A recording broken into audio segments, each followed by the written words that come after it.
हाय नमस्कार दोस्तों। आज 24 जून 2025 है और आज क्या हमें प्लान करना चाहिए, क्योंकि अभी प्री ओपनिंग सेटल नहीं हुआ है। तो सेटल होने का पता चलेगा एग्जैक्टली कितने पर जो हमें गिफ्ट निफ्टी दिखा रहा है वो 250 पॉइंट के आसपास हमें ऊपर दिखा रहा है। अभी मुद्दा ये है कि हम 250 पॉइंट के बाद प्राइस को चेस करें कि नहीं करें। मेरे हिसाब से आप अभी 24,400 से लेके 25,100 की रेंज में थे।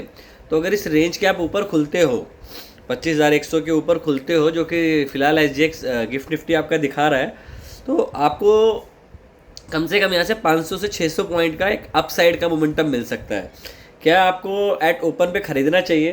तो देखो, हम अगर जो दिखा रहा है गिफ्ट निफ्टी अगर उसी लेवल के आसपास खुलते हैं, तो अगर आप पिवट्स की को भी देखो तो पिवट जो है आज का डेली का जो R2 बनता है वो 25,200 है, और जो R3 है वो 25,310 है।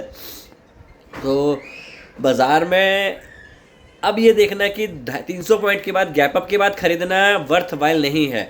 तो मेरे हिसाब से बाज़ार को एक कंसोलिडेशन होने दें। बाज़ार में अगर कोई डिप मिलती है और प्रीवियस बार के लो का स्टॉप लॉस रखें और उसको ट्रेड करने की कोशिश करें। अगर आपको फिर भी ट्रेड करना है आज के दिन में, तो जो बेस्ट ट्रेड बनेगा, अगर निफ्टी हमारा 150 के ऊपर सस्टेन होल्ड करता है, तो आप उसका स्टॉप लॉस लेके वहाँ से आप फर्दर बाइंग के लिए देख सकते हैं। अगर वहाँ तक डिप आती है या फर्स्ट 5 मिनट का हाई ब्रेक होता है, तो उसका फर्स्ट 5 मिनट की बार के लो का स्टॉप लॉस रखेंगे।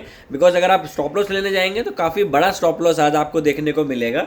तो मेरे हिसाब से बाज़ार में अगर इतना जो गैप अप दिखा रहा है, अगर उतना ही खुलता है, तो आपको वेट करना चाहिए, बाज़ार को चेज़ नहीं करना चाहिए। बिकॉज ये एंटिसिपेशन कल ही बाज़ार में हो गया था, जिस हिसाब से क्रूड ऑयल के रेट नहीं बढ़ रहे थे, गोल्ड में ऊपर का मोमेंटम नहीं आ रहा था।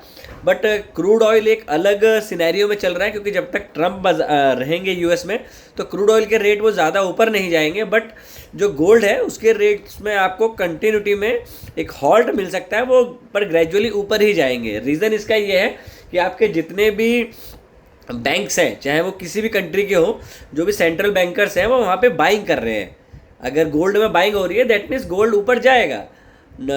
शॉर्टर टाइम के लिए पॉज हो सकता है, बट इवेंचुअली ये ऊपर ही जाने वाले हैं।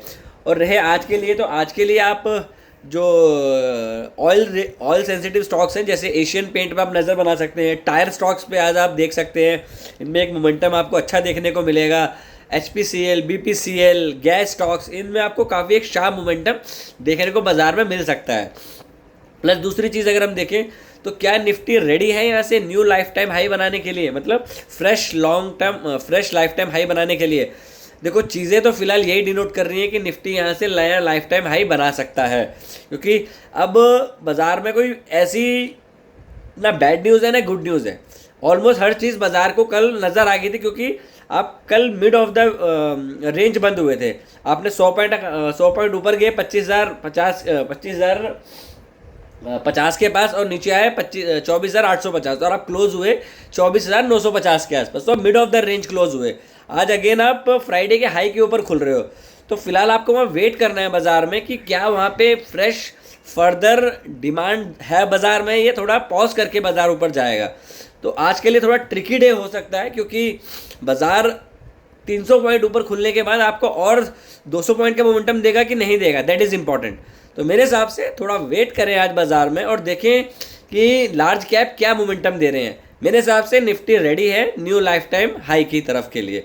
तो कोई भी ट्रेड करें तो अपने वित्तीय सलाहकार से ज़रूर परामर्श करें, और क्वांटिटी को उतना ही करें जितना आप पचा सकें। तो take care and trade well.